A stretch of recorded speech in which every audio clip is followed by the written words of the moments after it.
Welcome back to Dementia Q&A, where we answer your questions about dementia in about 5 minutes with as little medical jargon as possible. I'm Dr. Marc. I'm an internist and a geriatrician here in Louisville, Kentucky. This is week 6 of a video series I'm doing about care settings and care services for people with cognitive impairment. Right now we're focused on people who live at home alone in the community but have a diagnosis of dementia. I had 5 major concerns that I wanted to talk about. 2 weeks ago we did safety and nutrition. Last week we did medications and finances.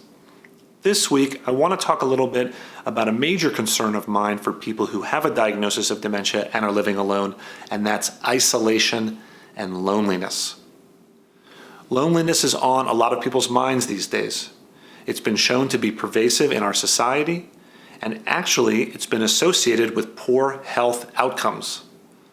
The same way that things like high cholesterol and high blood pressure are associated with poor health outcomes, apparently pervasive feelings of loneliness and isolation can actually contribute to that.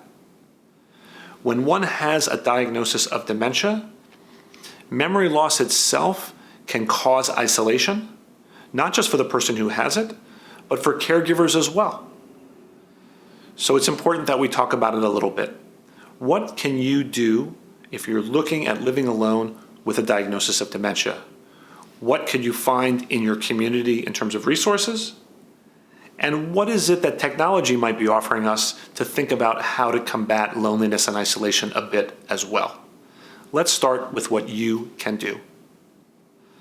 First of all, I think it's important that you make sure you have a regularly scheduled set of activities outside of the home that goes beyond just going to the doctor's office and stopping at the bank. I would focus on trying to put either a physical or a cultural or a social activity on the calendar nearly every week. Make it a regular occurrence, not a nice to have, not something you'll do if you're in the mood, but something you know you're planning to do and you commit to.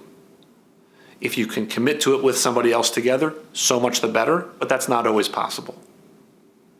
I would prioritize physical activities, gym classes, aerobics at the pool, perhaps a hiking club or a walking club or a singing club.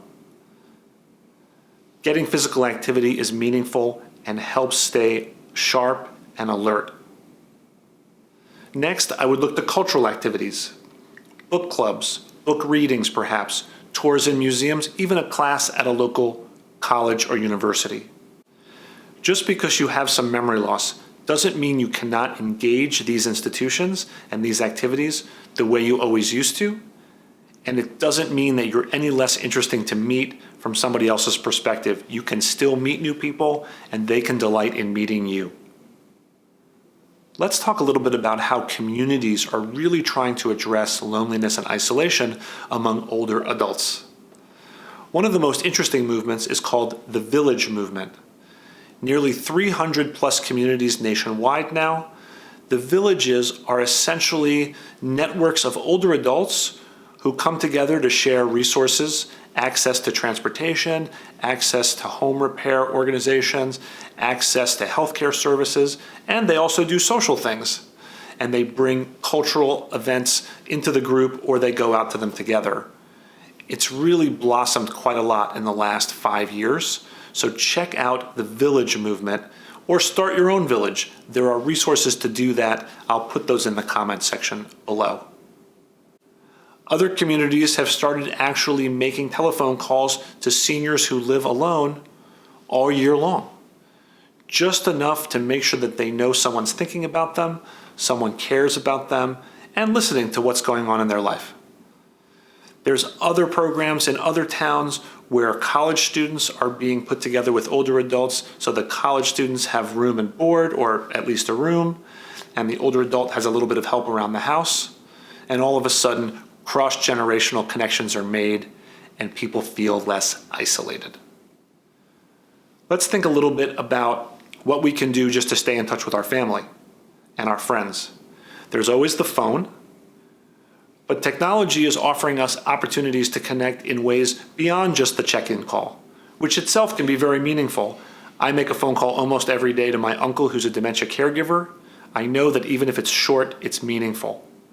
My grandmother connected with her sister almost every day, and my wife calls her mom every day for the last 20 years. These small check-ins actually create connectivity between individuals. They make us feel that someone is thinking about us and vice versa. But why not take a phone call and turn it into a video call? Especially with members of your family or your social network who are younger, they're used to making video calls to each other all day long. Why not have connections between younger adults and teenagers and older adults be through video? Third, technology is allowing us the opportunity to turn our television sets into communication devices with the outside world. That might be very useful. They're easy to use and they're very familiar. There's lots of companies that innovate around that today. I'll try to put some names of companies in the comments section if you want to check out some of those links. I hope that thinking about the different ways that individuals, communities, and technology can help combat loneliness, isolation, and boredom is useful for you as you think about a diagnosis that you've recently learned about for yourself, or you're caring for a loved one who might be living at home alone with a diagnosis of dementia. I'd love to hear your thoughts on this topic. Please put a comment in the comment section. Just send me an email, drmarc@dementiaqa.com. Thanks as always for liking the videos and sharing and subscribing if you don't mind. I look forward to seeing you again next week. Thanks for watching.